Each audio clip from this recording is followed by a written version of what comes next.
Una fría noche de invierno en Mulchen, decenas de personas sostienen velas titilantes y globos morados bajo el cielo oscuro. La pequeña comuna, usualmente tranquila, está sumida en un silencio sobrecogedor interrumpido solo por sollozos contenidos. Esa noche, a las 21 horas, la comunidad realiza una velatón en memoria de una mujer de 35 años asesinada días atrás en un acto de violencia extrema. La luz de las velas ilumina rostros llenos de pena e incredulidad. Nadie puede asimilar cómo un hecho tan atroz ocurrió en su pueblo. Horas antes de aquel emotivo homenaje, la misma calma rural de Mulchen fue rasgada por el horror. En un apartado predio agrícola, oculto entre los campos oscurecidos, un hombre de mirada desolada se balanceaba al borde de la muerte.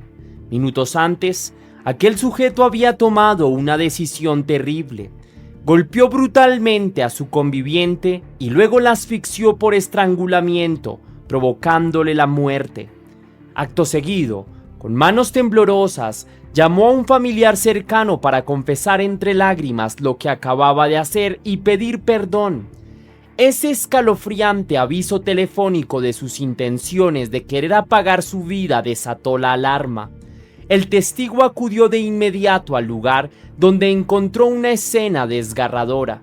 Sobre el suelo yacía sin vida la mujer a quien todos conocían cariñosamente como Pilo. A pocos metros, su agresor, compañero de toda una vida, colgaba de una viga en un intento desesperado por poner un punto final a su vida. En cuestión de minutos, la tragedia quedó al descubierto. El testigo cortó la cuerda para salvar al hombre que había intentado poner un punto final, mientras otros llamaban con urgencia a carabineros. Cuando arribaron la policía y los equipos de emergencia, hallaron a la víctima ya fallecida y al agresor gravemente herido pero con vida. El agresor fue trasladado de urgencia al hospital de Mulchen y luego derivado al Hospital Provincial de Los Ángeles, donde quedó internado bajo estricta vigilancia policial. En los rostros de los rescatistas y uniformados se reflejaba una mezcla de consternación y rabia contenida. Habían presenciado el capítulo final de una crónica de violencia que hasta ese momento nadie supo que se estaba escribiendo. Ahora, frente al improvisado altar de velas, la comunidad entera no dudaba en preguntarse cómo fue posible llegar a este desenlace. La velatón no solamente honra la memoria de Edith Castillo Tapia, sino que también clama por respuestas y por justicia. Pero antes de iniciar con todos los detalles del caso, quiero enviar un saludo muy especial a dos leyendas. A Neo Replicerep, que me escribió: gracias, me encantan tus videos y qué tristeza que en este mundo haya tanta gente mala. Muchísimas gracias a ti por verme, de verdad para mí es muy importante que estés aquí en la comunidad, me llena el alma, espero que tengas una feliz tarde y te envío un fuerte abrazo deseando que todo vaya de maravilla. Y también quiero saludar a Gabriela Victoria, que me escribió: gracias, muchísimas gracias a ti por estar aquí en la comunidad, por verme y por mostrarme tu apoyo, espero que las cosas en tu vida vayan de maravilla, cuídate por favor mucho. Y si tú quieres ser saludado en un próximo video, recuerda que lo puedes hacer con el link de PayPal o lo puedes hacer con un super gracias y lo haré en un futuro video. Muchas gracias.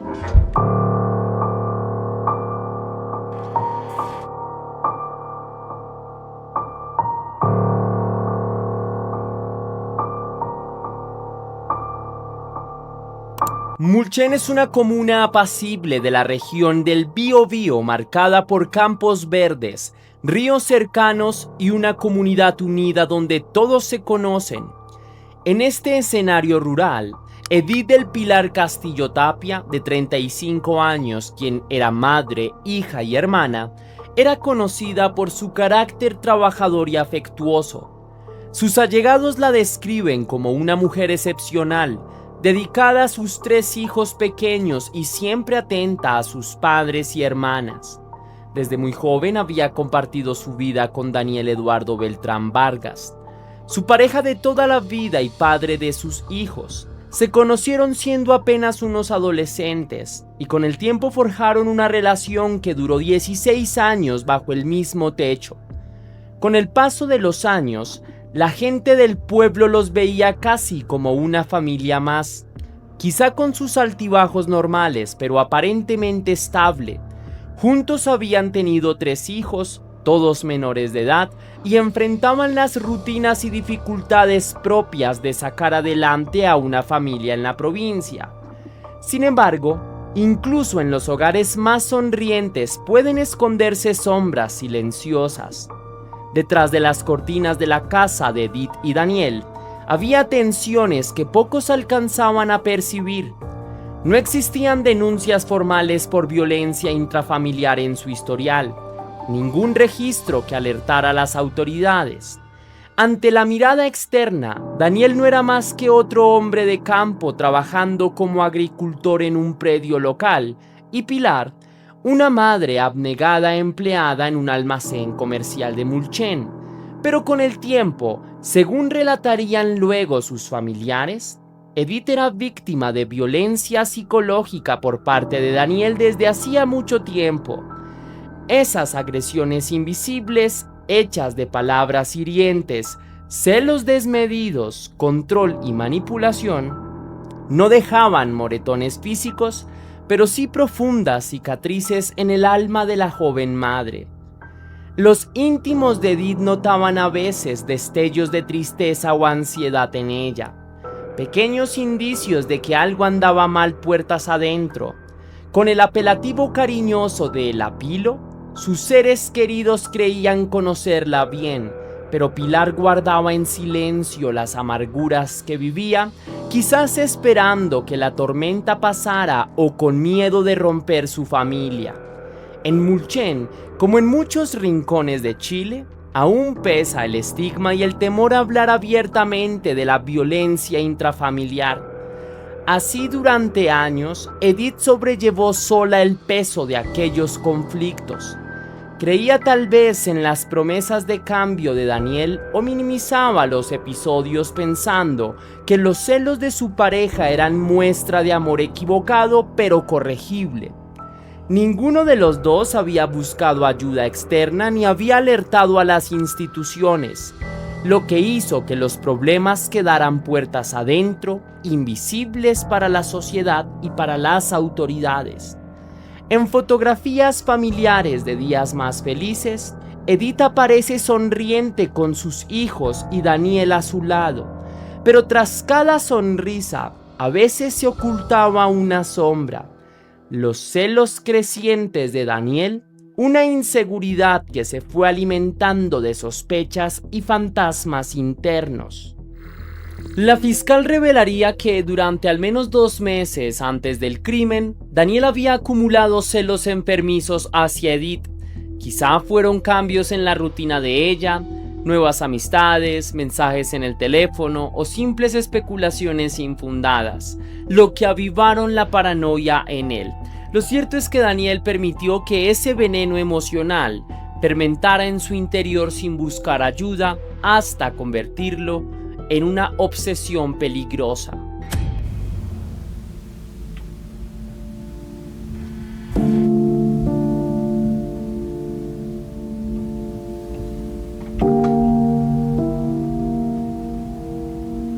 Las tragedias a menudo dejan un rastro de señales previas, como migajas de pan que, vistas en retrospectiva, dibujan el camino hacia el desastre.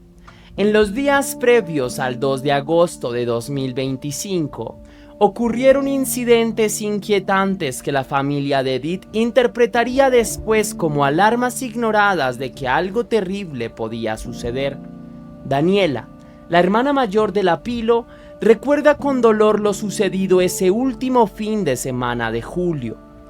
Según su testimonio, el viernes anterior al crimen, Daniel habría saboteado deliberadamente el automóvil de Edith, rompiendo el radiador para impedir que ella fuera a trabajar el sábado. Aquella mañana de viernes, Edith se encontró con su auto averiado sin razón aparente. Desconcertada y molesta por no poder desplazarse, le exigió a Daniel que lo reparara cuanto antes, incluso precavida. dejó encargado que alguien llevase el vehículo arreglado hasta el local comercial donde ella trabajaba. Daniel se ofreció a solucionar el problema. Finalmente fue él mismo quien apareció como el mecánico providencial que arregló el desperfecto que él mismo había causado, según la sospecha de la familia. Para los cercanos de Edith no cabe duda. Todo aquello fue un plan fríamente calculado por Daniel, pero ¿cuál era su objetivo? Aislar a Pilar, controlar sus movimientos y disponer las condiciones ideales para perpetrar un crimen que ya venía premeditando en silencio. El sábado 2 de agosto, Daniel ejecutó la siguiente fase de su siniestro plan. Esa tarde, llegando al término de su jornada laboral alrededor de las 18:30, pasó a buscar a Edith con una propuesta inocente, pero engañosa. Le dijo que la llevaría a un asado campestre con sus compañeros de trabajo para celebrar el fin de semana. Quizás Edith sintió alivio al ver a su pareja colaborador y cariñoso, dispuesto a incluirla en sus actividades sociales. Quizás pensó que las tensiones recientes podían disiparse con una velada en el campo. No podía sospechar que en realidad no habría ningún otro compañero ni ningún asado amistoso esperándola, sino solo la soledad de un paraje alejado y los peores designios de Daniel. El crepúsculo invernal caía cuando la pareja se alejó en el vehículo por el camino de tierra que conducía a la zona rural de Aguadas de Chomulco, al norte de Mulchen. Ese sector, salpicado de predios agrícolas y bosques, solía quedar desierto al anochecer y más aún en aquel día. Todos los demás trabajadores agrícolas habían concurrido a una reunión y asado en otro lugar, por lo que el predio estaría completamente desocupado. Daniel conocía muy bien ese detalle. Conforme avanzaban entre los árboles oscuros, Edith no podía imaginar que se dirigía hacia una trampa mortal. Quizá durante el trayecto charlaron de asuntos cotidianos o quizá el silencio tensó el aire entre ambos.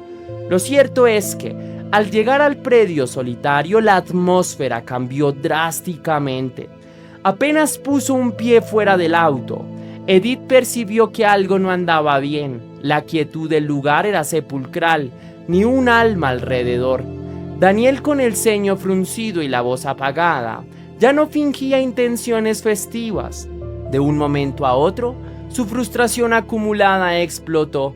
Comenzó a recriminarle cosas, cegado por los celos, y la situación escaló rápidamente fuera de control. En medio de aquel paraje vacío, estalló una confrontación que nadie más presenció. La rabia de Daniel se tradujo en violencia.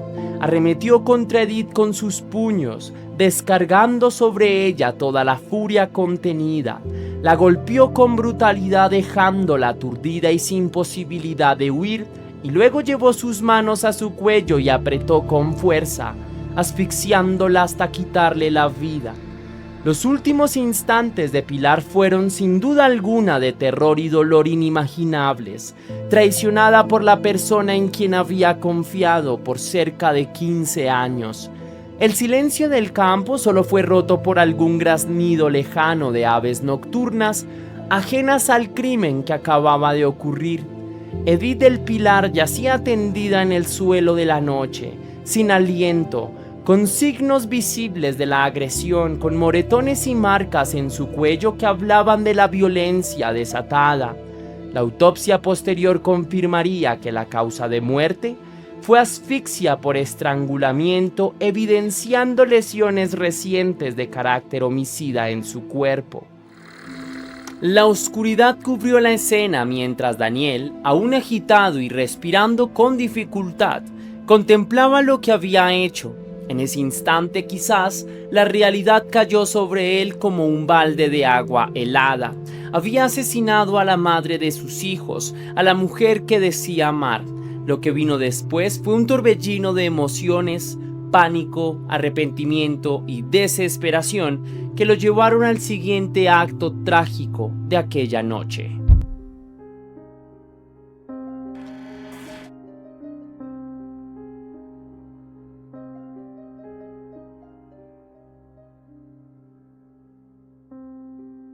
Con las manos temblorosas manchadas de los rastros del crimen, Daniel Eduardo Beltrán supo que su vida, tal como la conocía, había terminado junto con la de Edith. Presa del pánico y la culpa, hizo lo único que se le ocurrió en ese momento y fue tomar su teléfono y marcó el número de un ser querido. Llamó a un familiar cercano. Se ha indicado que podría tratarse de su hermano o tal vez otro pariente. Y entre sollozos le pidió perdón por lo que iba a hacer, dando a entender sus funestas intenciones. Con voz entrecortada, expresó su amor por sus padres y allegados y llegó a dar indicaciones insólitas. Dijo que los quería mucho a todos y hasta indicó en qué cementerio deseaba ser enterrado. Aquellas palabras, a la vez confusas y reveladoras, helaron la sangre del interlocutor. Era como escuchar a alguien dictando un propio adiós. El familiar, alarmado y sin perder tiempo, se movilizó hacia el sector de Chomulco, guiado por la urgencia en la voz de Daniel. La noche era cerrada cuando finalmente llegó al predio agrícola. Al iluminar con los faros de su vehículo la pequeña casa de campo donde trabajaba Daniel, se topó con una escena que jamás podrá borrar de su memoria. En el suelo, el cuerpo inmóvil de Edith y a pocos metros, en el interior de un galpón anexo, la silueta de Daniel colgando de una cuerda atada a una viga. El pariente, horrorizado, reaccionó al instante, entró al galpón, cortó la cuerda y bajó a Daniel, quien aún mostraba débiles signos de vida. Había intentado poner un punto final del mismo modo en que había arrebatado la vida a su pareja, en un macabro giro del destino. Entre la desesperación y el instinto de salvarlo, el familiar comprobó que Daniel seguía respirando, aunque su estado era crítico. Llamó a una ambulancia y a carabineros para reportar lo sucedido. Pronto las sirenas sonaron. Al llegar los efectivos policiales y sanitarios encontraron a Edith sin vida y al agresor gravemente herido pero todavía con pulso. Los paramédicos centraron sus esfuerzos en estabilizar a Daniel, cuya fallida tentativa de poner un punto final lo había dejado al borde de la muerte. Presentaba marcas profundas en el cuello, la cara moratada por la asfixia interrumpida y estaba inconsciente. Tras intubarlo y asegurar sus signos vitales, lo trasladaron de urgencia a un hospital. La escena del crimen quedó inmediatamente bajo resguardo. La Brigada de Homicidios de la Policía de Investigaciones se hizo cargo tomando fotografías, recogiendo cualquier evidencia en la casa y el galpón. La cuerda cortada, prendas rasgadas, manchas de sangre quizás producto de la golpiza previa. Los detectives de la PDI iniciaron diligencias investigativas para esclarecer lo sucedido, siguiendo las instrucciones de la Fiscalía. Cada detalle sería crucial para reconstruir paso a paso el desarrollo de los hechos. Los agentes encontraron claras señales de la violencia desatada, la vivienda revuelta y la víctima con lesiones visibles. Más tarde, el servicio médico legal confirmaría que Edith presentaba lesiones consistentes con un estrangulamiento homicida, además de huellas de golpes recientes, evidencias que no dejaban duda de que se trataba de un feminicidio brutal. Entretanto, Daniel Beltrán sobrevivía milagrosamente a su intento de poner un punto final. Tras ser estabilizado, debido a la gravedad de su condición, fue trasladado al Hospital Dr. Víctor Ríos Ruiz de Los Ángeles, que es un centro de mayor complejidad donde ingresó en estado crítico. Ahí quedó internado en la unidad de cuidados intensivos, entubado y bajo custodia permanente de funcionarios de gendarmería.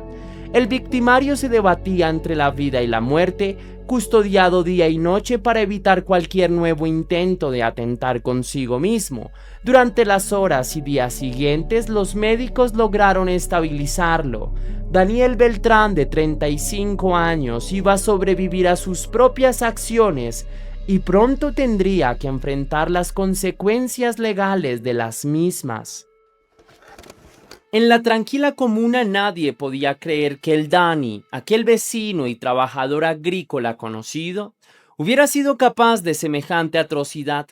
A medida que se divulgaban los primeros datos, la conmoción y la rabia iban en aumento. Las radios locales y portales de noticia regionales empezaron a hablar del femicidio de Mulchen y pronto todo el país conocería el caso.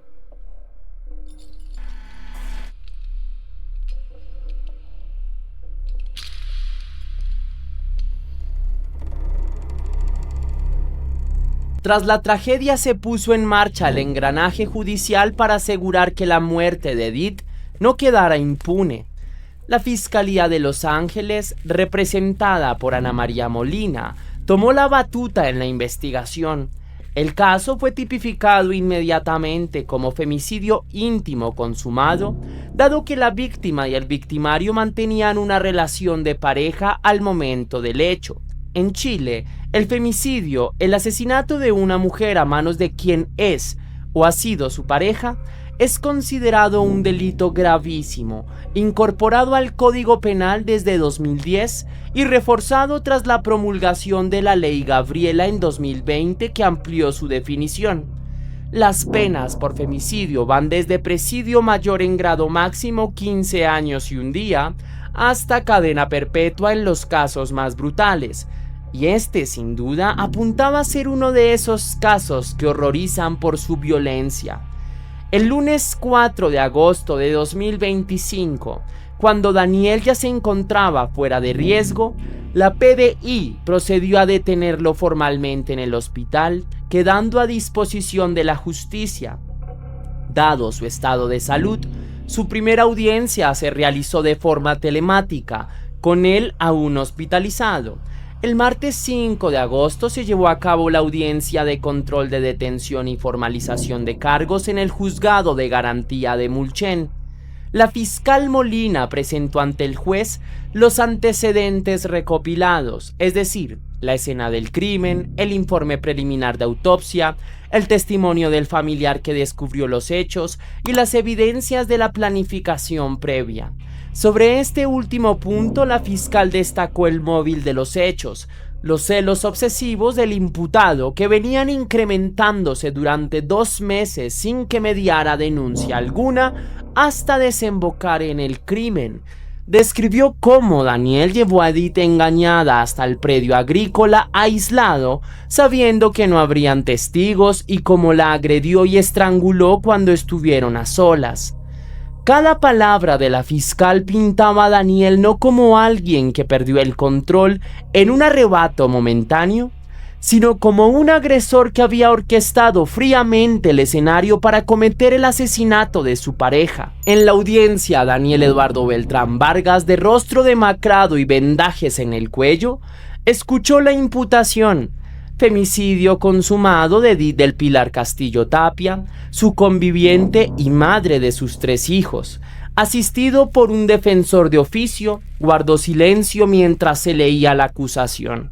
Dada la gravedad del delito, el Ministerio Público solicitó de inmediato la medida cautelar más severa, la prisión preventiva durante el plazo de la investigación. La abogada representante del Servicio Nacional de la Mujer y Equidad de Género, que intervino apoyando a la familia de la víctima, se sumó a esta petición enfatizando el riesgo que el imputado representaba y la necesidad de proteger a la sociedad y a los afectados. El juez de garantía, Mauro Arriagada, acogió la solicitud tras escuchar estos argumentos. En su resolución, el magistrado recalcó que se trata de un crimen de enorme gravedad, con una pena asignada que puede llegar hasta la cadena perpetua, aunque el imputado no tenía antecedentes penales previos, lo que técnicamente le otorgaría la consideración de irreprochable conducta anterior. El juez subrayó que la brutalidad del hecho demuestra la alta peligrosidad del acusado, así como riesgo de fuga ante la eventual pena efectiva que enfrentaría. Por ello, se decretó la prisión preventiva de Daniel Beltrán Vargas por el plazo inicial de 3 meses mientras dure la investigación. La fiscalía había solicitado un plazo aún mayor dada la complejidad del caso, pero el tribunal fijó 90 días sujetos a revisión conforme avanzaran las diligencias. Durante esa audiencia, Cernam E.G. anunció formalmente que representaría legalmente a la familia de Edith del Pilar en todo el proceso. La participación de este organismo busca asegurar que la investigación y el juicio se desarrollen con perspectiva de género, visibilizando las condiciones estructurales de desigualdad y violencia que enfrentaba Edith y que enfrentan tantas mujeres en situaciones similares. La directora regional subrogante de Cernam E.G., Marta Godoy, declaró que su compromiso es lograr justicia plena para la víctima y sus hijos, evitando cualquier resquicio de impunidad. También informó que se activó el circuito intersectorial de femicidios para coordinar apoyo especializado a la familia, incluyendo atención psicológica y social. Un gesto concreto de reparación que surgió de inmediato fue hacia los 3 niños que quedaron sin su madre, acogiéndose a la ley que inició los trámites para otorgarles la pensión de protección y reparación destinada a hijos de víctimas de femicidio. Este beneficio económico, creado recientemente, busca asistir a los menores de edad que sufren la pérdida violenta de su mamá, proporcionándoles sustento financiero y apoyo psicológico para ayudar a reconstruir sus vidas tras la tragedia. En medio del duelo, saber que el Estado amparará de alguna forma a esos niños fue un pequeño rayo de alivio para los abuelos y tías que ahora deberán criarlos sin Edith. Con Daniel Beltrán ya dado de alta médica y trasladado al Centro de Detención Preventiva de Mulchen bajo custodia de Gendarmería, el caso entró en la etapa de investigación formal. La Brigada de Homicidios continuó reuniendo pruebas mientras peritos analizaban los datos de los teléfonos móviles, las posibles comunicaciones previas y cualquier indicio de premeditación adicional. La historia de aquellos 16 años de convivencia íntima sería escudriñada para entender qué llevó a este final sangriento. Y aunque el proceso judicial apenas empezaba, en las calles de Mulchen ya se libraba otra batalla, la de la familia y la comunidad, por mantener viva la memoria de Edith y exigir castigo ejemplar para el culpable.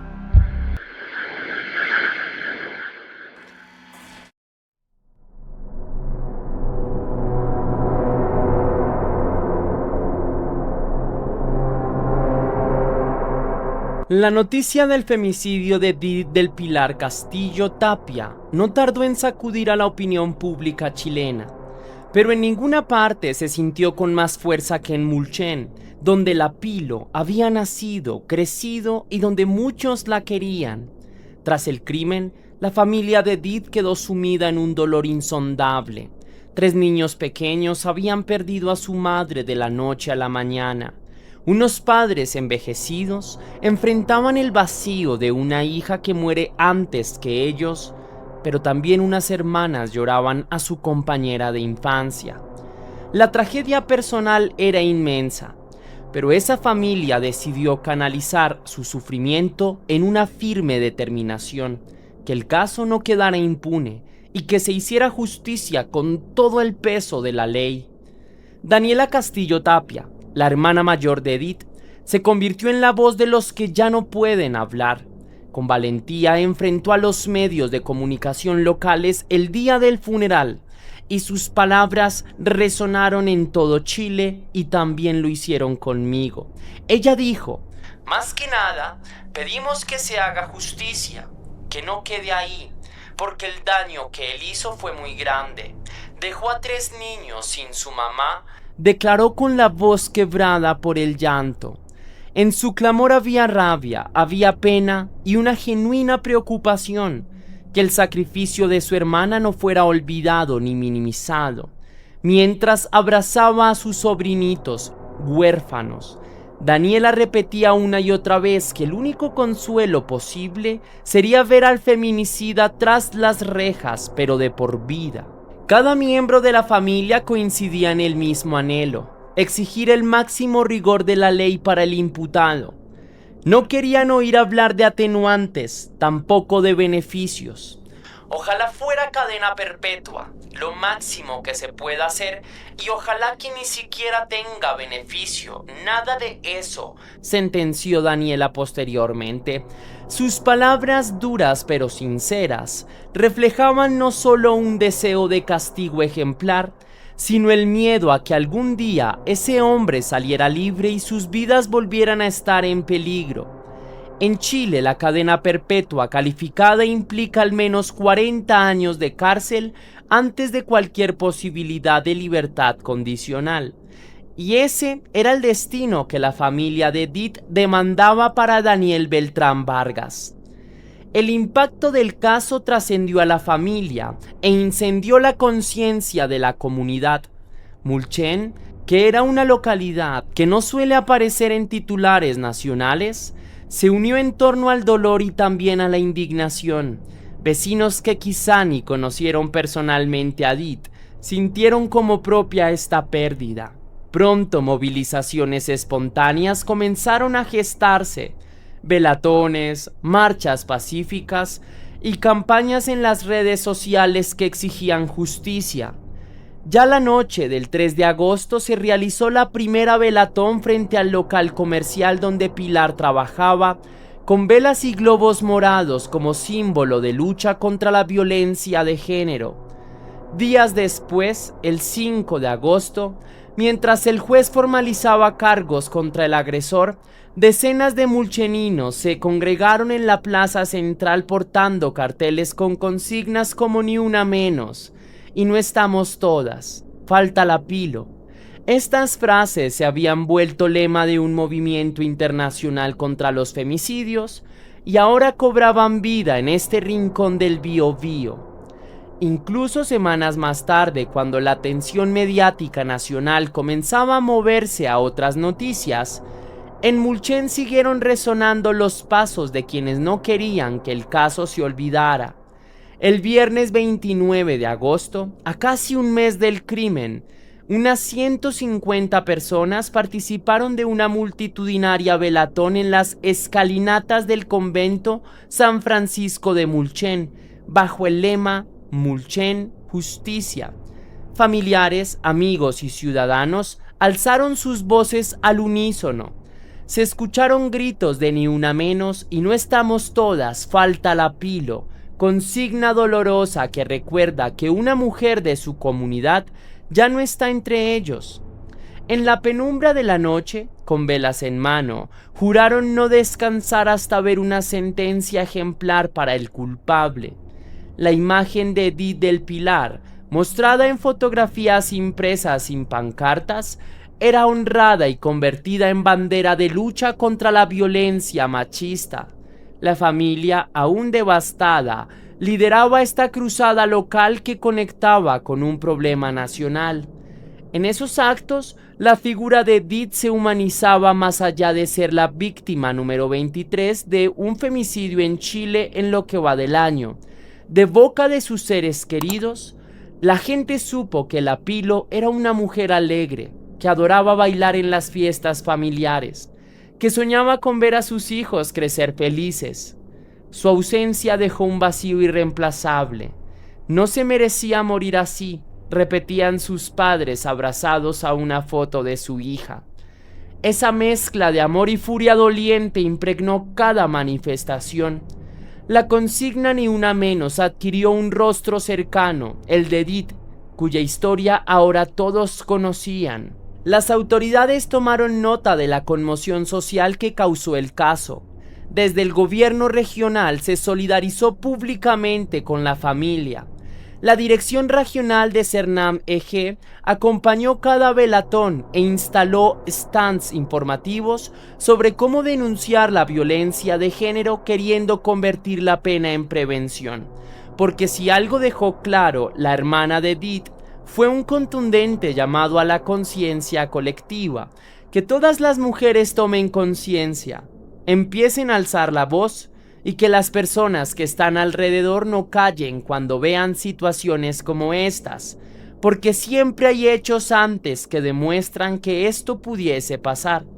Sus palabras, amplificadas en prensa y redes sociales, buscan que ninguna otra familia pase por lo que la suya está pasando. El dolor de los Castillo Tapia se transformó en un grito de alerta para todas las Pilar que aún pueden ser salvadas antes de que sea demasiado tarde.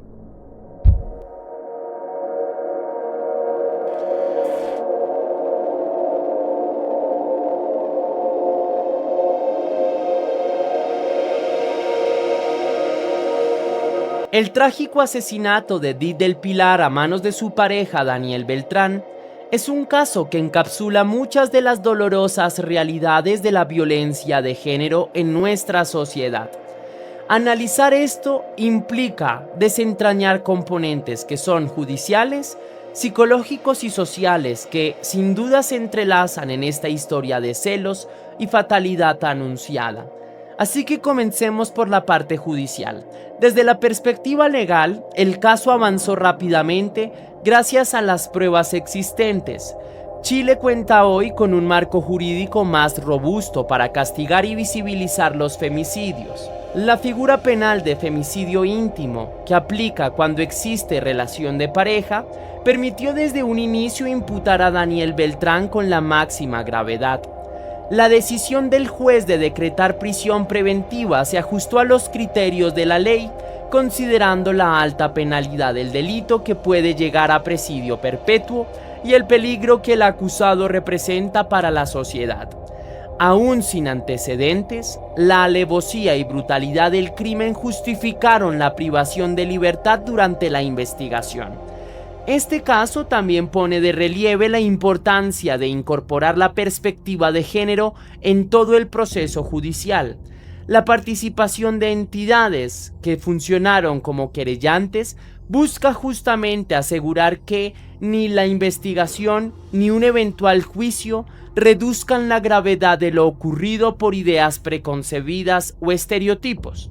Y me explico. Por ejemplo, desmontar cualquier tentativa de culpar a la víctima. Lamentablemente esto es común de forma histórica. Y enmarcar el hecho en su real dimensión, un crimen machista derivado de la desigualdad de poder y la cosificación de la mujer por parte del agresor. En lo venidero, durante el juicio oral, se espera por lo menos que la Fiscalía presente un caso sólido que incluya la premeditación, que fueron el sabotaje del auto, la trampa del asado falso, entre otras, porque esto va a agravar la responsabilidad de Beltrán y de ser culpable, es probable que enfrente una pena muy alta.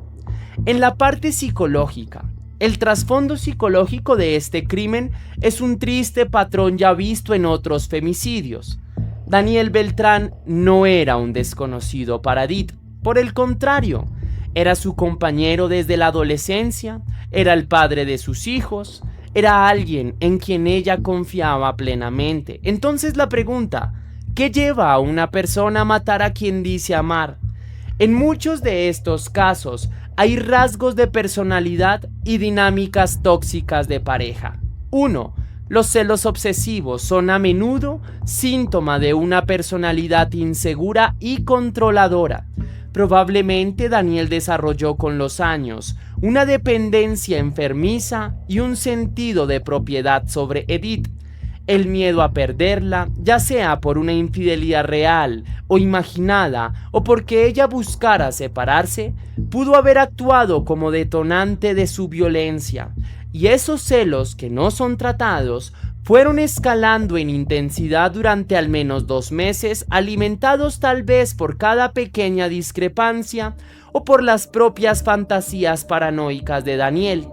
La violencia psicológica previa que la familia menciona sugiere que Daniel ya ejercía control y maltrato emocional sobre Edith, aislamiento, descalificaciones, amenazas veladas. Son indicadores claros del ciclo de la violencia doméstica, donde tras la fase de acumulación de tensión llega la explosión violenta. En este caso, la explosión tuvo unas consecuencias fatales. El intento de poner un punto final de Daniel tras el crimen también es algo que los psicólogos normalmente observan en los femicidas. Muchos agresores, luego de arrebatar la vida de su pareja, buscan quitarse la suya en un acto final de desesperación o pseudo arrepentimiento. Existe incluso un término para describir este tipo de casos. A veces surge de una retorcida idea de no puedo vivir sin ella o de un tardío remordimiento al comprender la magnitud de su acto. En la mente del agresor, tras el frenesí de violencia, puede haber surgido la culpa y el miedo al castigo, llevándolo a preferir la muerte antes que enfrentar sus consecuencias. Sin embargo, Daniel fracasó en ese último acto, lo que ahora le obliga a confrontar no solo a la justicia humana, sino también a su propia conciencia por el resto de su vida. Serán cruciales las pericias psiquiátricas que se le realicen de cara al juicio, tanto para descartar alguna patología mental grave como para reafirmar su responsabilidad consciente en este crimen. Del lado de la víctima, el análisis psicológico también nos deja enseñanzas y lecciones dolorosas.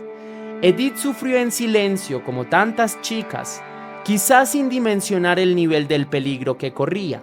El testimonio de la familia de que ella vivía violencia psicológica desde hacía tiempo indica que probablemente estaba inmersa en una relación abusiva de la cual no es fácil salir.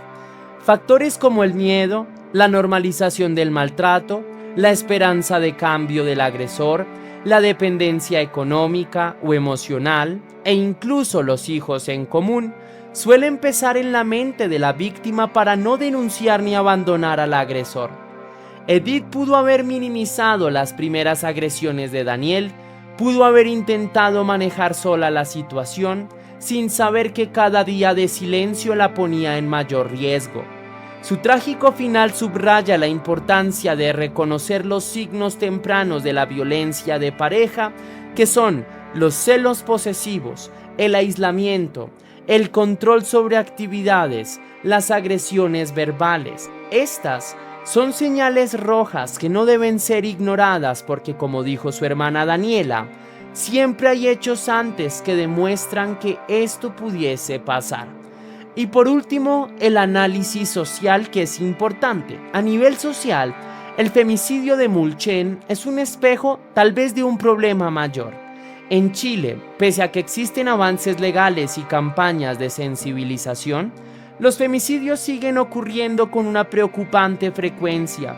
Cada caso golpea a una familia y también a una comunidad entera. En la región del Biobío, este fue el segundo femicidio consumado en lo que va de 2025, concentrándose en esta provincia los únicos 2 casos de la región en este año. El otro ocurrió en la ciudad de Los Ángeles. A nivel nacional, Edith fue una más en la larga lista de mujeres que pierden la vida a manos de parejas o exparejas cada año, un número que rondaba la veintena a mitad de ese año y lamentablemente suele acercarse al medio centenar al finalizar el año. Detrás de cada cifra, quiero que sepan que hay historias de promesas rotas, de pedidos de ayuda no escuchados, de niños huérfanos y de comunidades traumatizadas. La reacción de Mulchen saliendo a las calles y uniendo sus voces es reflejo para mí de una sociedad chilena que ya no está dispuesta a callar ante la violencia de género. Movimientos como Ni Una Menos han calado hondo, logrando que hoy estos crímenes se condenen públicamente y no se consideren asuntos privados. La multitud que acompañó las velatones y marchas en honor a Edith demostró la solidaridad y también el hartazgo que existe. Frases como "no estamos todas" gritan la ausencia irreparable, pero también la exigencia de cambios para que no falte ni una más. Este es un llamado a las autoridades para reforzar las medidas de prevención, de protección y de educación en contra de la violencia de género. De hecho, en la provincia de Biobío, CERNAM-EG ha fortalecido sus programas para llegar a más mujeres con atención especializada y oportuna con el fin de detener la violencia antes de que ésta escale. Se han instalado nuevos centros de atención en localidades como Los Ángeles y se trabaja en conjunto con organizaciones sociales y educativas para visibilizar y frenar la violencia contra las mujeres. Cada femicidio que ocurre es un fracaso que tenemos como sociedad en proteger a nuestros integrantes más vulnerables, pero también es un impulso para redoblar los esfuerzos en erradicar ese machismo y la normalización del control y el abuso, en especial en relaciones sentimentales. Este caso además deja lecciones sobre el rol de los entornos cercanos. La familia de Edith, en retrospectiva, sí identificó las señales de alerta que antes pasaron por alto o no supieron enfrentar. ¿Cuáles? Los celos descontrolados de Daniel, su actitud posesiva, aquel incidente sospechoso del auto. Y hoy, con dolor, invitan a las personas que están alrededor a no callar cuando vean situaciones parecidas.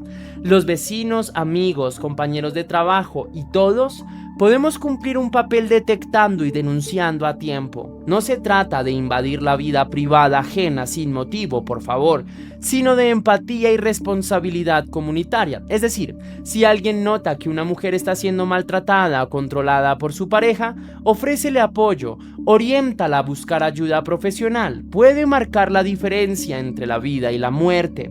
Y en el caso de Mulchen, tal vez una alerta temprana habría activado mecanismos de protección para Edith, una denuncia oportuna, una orden de alejamiento o qué sé yo, pero por ahí puede ir la situación. Y el fatal desenlace sin duda podría haberse evitado. Y esa conciencia es la que la familia de la víctima quiere despertar en todos nosotros para que la muerte de la Pilo no sea en vano y por lo menos sea una gran enseñanza. Al final del día, la imagen perdura. 150 voces clamando justicia bajo el cielo de Mulchen. Edith del Pilar Castillo Tapia, víctima de femicidio a los 35 años de edad, se ha convertido en un símbolo de lucha contra la violencia de género. En Mulchen, su familia promete mantener encendida la llama de su memoria en cada velatón y en cada marcha, hasta que sus hijos crezcan sabiendo que su madre no murió en vano, que su historia ayudó a que otras mujeres alzaran la voz a tiempo. No estamos todas, falta la Pilo, gritaron sus seres queridos. Falta una madre, una hija, una hermana y una amiga, y por todas las que faltan, ni una menos. Hasta aquí va la investigación de hoy, mi querida leyenda. Si te gustó la investigación, déjame saber con tu misterioso like. Si quieres y si puedes hacer una pequeña donación para la producción de Test Misterios, estaré enormemente agradecido. Lo puedes hacer de dos maneras distintas. La primera es con el botón de super gracias que se ubica allí abajo, justo al lado del botón compartir, o también vía PayPal, ya que tienes el link en la descripción y en el comentario fijado. Sabes que si lo haces recibirás un agradecimiento personalizado y un saludo de mi parte para un próximo video. Recuerda seguirme en mis redes sociales si quieres saber sobre mi vida personal, en el Instagram Test Misterios o en el Instagram de True Crime, donde subo contenido, soy Test Misterios, en mi TikTok Test Misterios, en mi página de Test Misterios, en todas las redes sociales como Test Misterios. Y sin más que añadir por hoy, mi querida leyenda, recuerda que las dudas te acompañan, que somos misterio y que tú y yo nos vemos en un próximo caso.